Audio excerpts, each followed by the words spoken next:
سبيل الدموع سبيل مريح، تنهدى يا صاحي كي تستريح وبث الدعاء.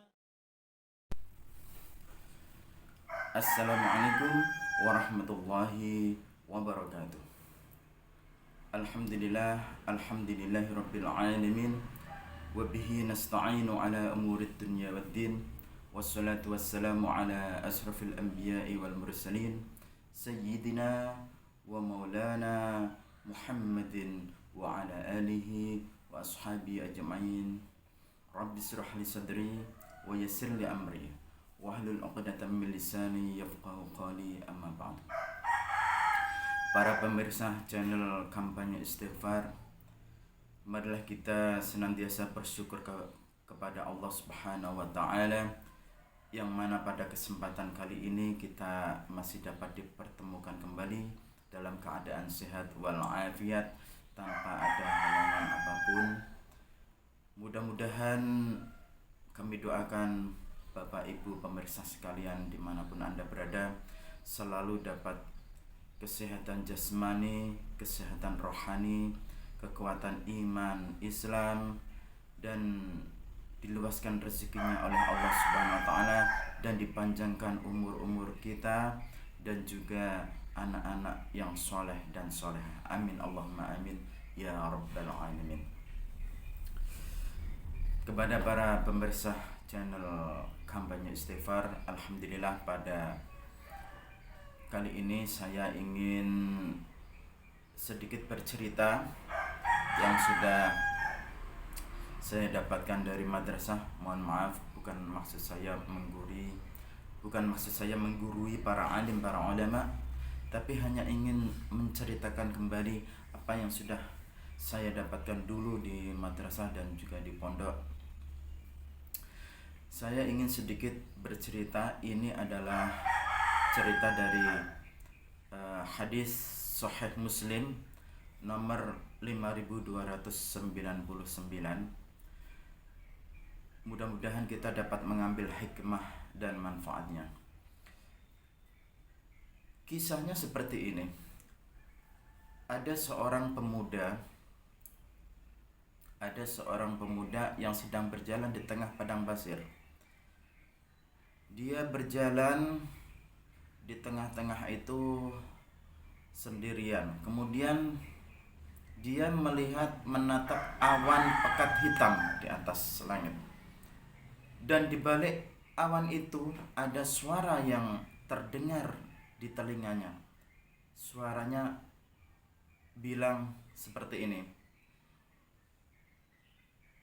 Iski hadiqata fulan, iski hadiqata fulan, iski hadiqata fulan. Yang artinya, siramilah kebunnya fulan, siramilah kebunnya fulan, siramilah kebunnya fulan. Akhirnya awan itu menjauh dari tempatnya, kemudian menurunkan hujannya, menurunkan airnya di salah satu kebun milik petani. Kemudian dia telusuri, dia ikuti awan itu. Masya Allah, dia heran, kenapa awan itu mengalirkan airnya, menghujani hanya di satu petak saja. Di samping kanan kiri tidak ada. Dia lihat di depannya juga tidak ada. Kenapa hanya di satu petak ini? Dia tak tengok kanan kiri. Dia melihat-lihat, rupanya di situ ada satu orang yang sedang mengatur airnya dengan sekopnya. Kemudian si pemuda ini bertanya kepada orang yang sedang berkebun di ladang sawah yang sedang dialiri air itu.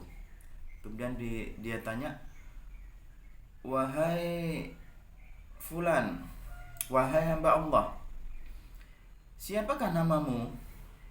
Maka si fulan ini, si bapak petani ini menjawab, "Namaku adalah fulan." Masya Allah, terperanjaklah hatinya.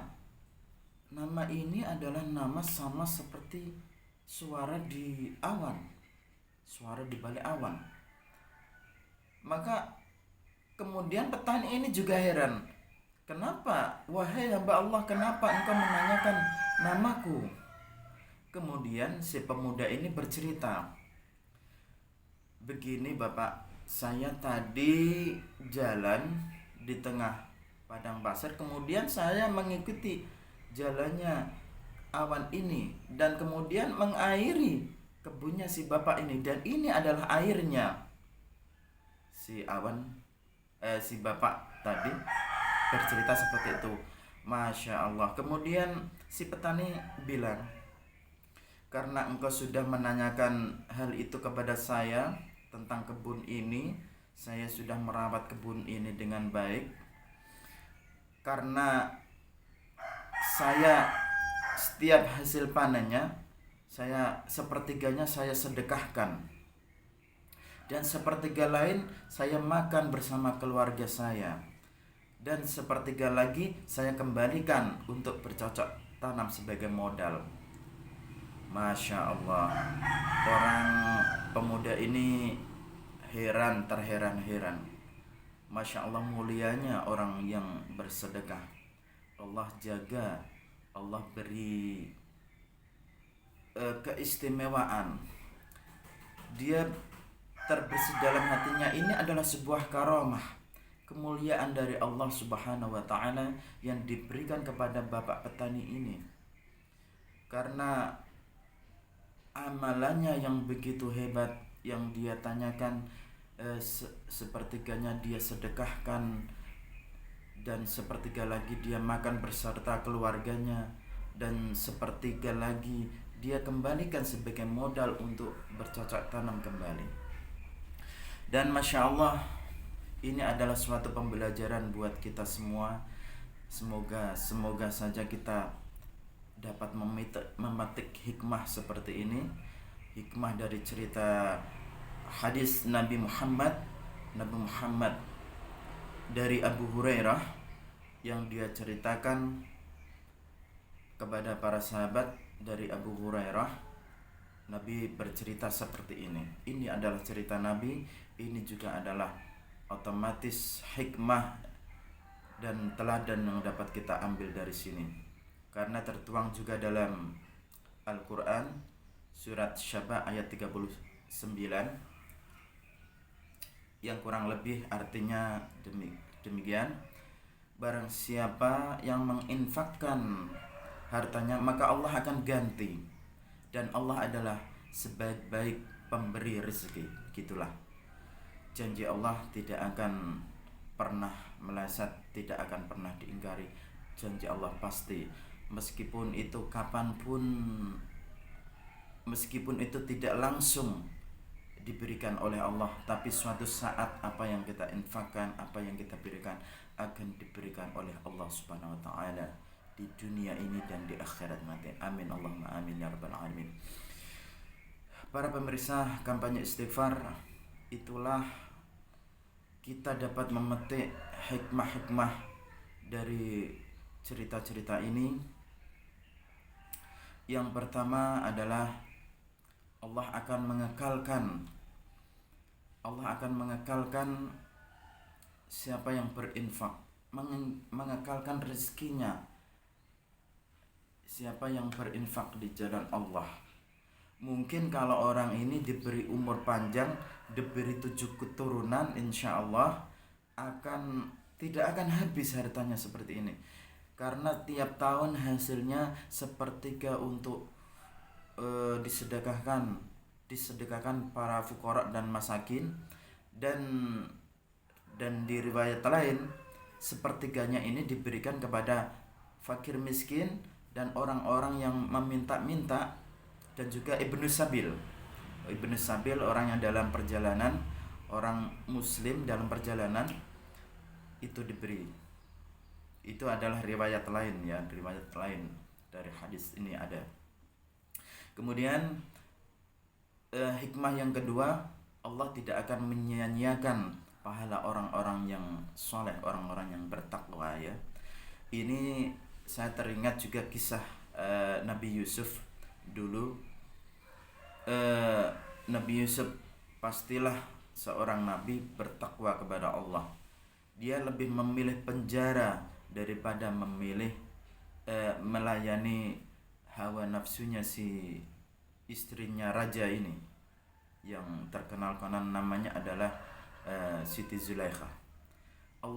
Nabi Yusuf lebih memilih di penjara karena Nabi takut dan pastinya takwa kepada Allah Subhanahu wa taala. Dan akhirnya Nabi Yusuf raja di Mesir itu bermimpi, dan semua ahli mimpi tidak bisa menafsirkan mimpinya ini. Tapi ada salah satu pelayan raja mengatakan, saya punya teman yang bisa menafsirkan mimpi, dan mimpi ini betul, karena dulu saya punya kasus dengan raja Mesir, saya dengan teman saya akan dibebaskan kembali dan sebagai pemberi minum raja, dan teman saya yang satunya akan dihukum gantung dan akan dimakan oleh burung-burung di atasnya, begitu. Ini dalam cerita dalam surat Yusuf ya. Kemudian 3 hari kemudian takwilnya Nabi Yusuf ini terbukti betul.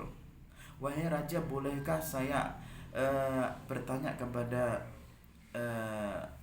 budak Ibrani ini? Yusuf dulu adalah memang seorang dijadikan budak oleh seorang raja kedua, istilahnya perdana menterinya raja ya, itu dulu dibeli oleh dia, kemudian dipenjarakan oleh majikannya yang bernama Zulaikha ini.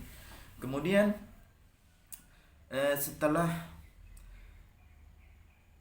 singkat cerita diceritakan kepada Nabi Yusuf ceritanya raja Mesir ini, bahwa raja bermimpi 7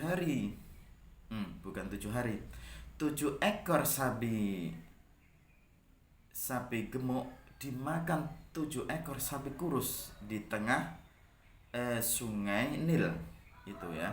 Kemudian di hari berikutnya mimpi lagi dengan 7 tangkai gandum yang subur, yang ada bijinya, kemudian dimakan oleh 7 tangkai yang kering juga, 7 biji tangkai kering gandum. Begitu diceritakan kepada Nabi Yusuf oleh seorang utusan ini. Kemudian Nabi Yusuf menceritakan, saya akan menakwilkan mimpi raja ini, bahwa Mesir nanti akan mempunyai 7 masa subur dan 7 masa paceklik. Maka simpanlah gandum itu di masa paceklik nanti. Di masa subur harus selalu bercocok tanam banyak, dan di masa paceklik nanti simpan sebagai cadangan untuk makanan di hari masa paceklik. Kemudian disampaikan kepada raja, dan raja mendengar cerita seperti ini, kemudian heran. Gandum tidak akan awet jika disimpan dalam waktu kurun 7 tahun.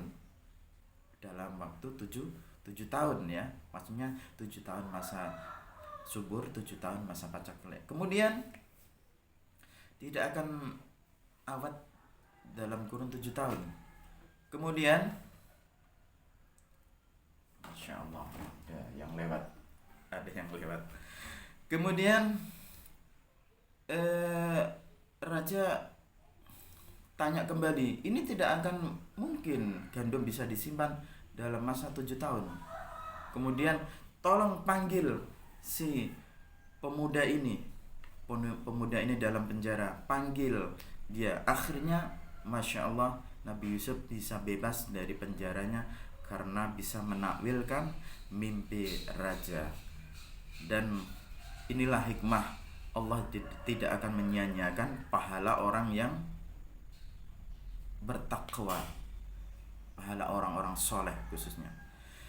Demikian cerita dari saya, mudah-mudahan ada guna dan manfaatnya.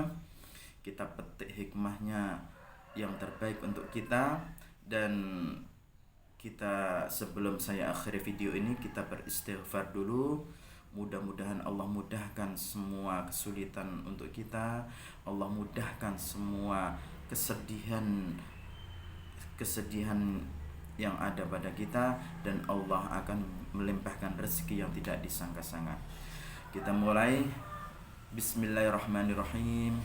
Astaghfirullahaladzim li wa liwalidayya wa li jami'il muslimina wal muslimat wal mu'minina wal mu'minat al ahya'i minhum wal amwat. Astaghfirullahaladzim li wa liwalidayya wa li jami'il muslimina wal muslimat wal mu'minina wal mu'minat al ahya'i minhum wal amwat. Astaghfirullahaladzim li wa liwalidayya wa li jami'il muslimina wal muslimat wal mu'minina wal mu'minat al ahya'i minhum wal amwat. Amin ya Allah, amin ya rabbal alamin. Dan saya akhiri video ini, mudah-mudahan ada guna dan manfaatnya untuk kita semua. Wabillahi taufiq wal hidayah war ridha wal inayah. Wassalamualaikum warahmatullahi wabarakatuh.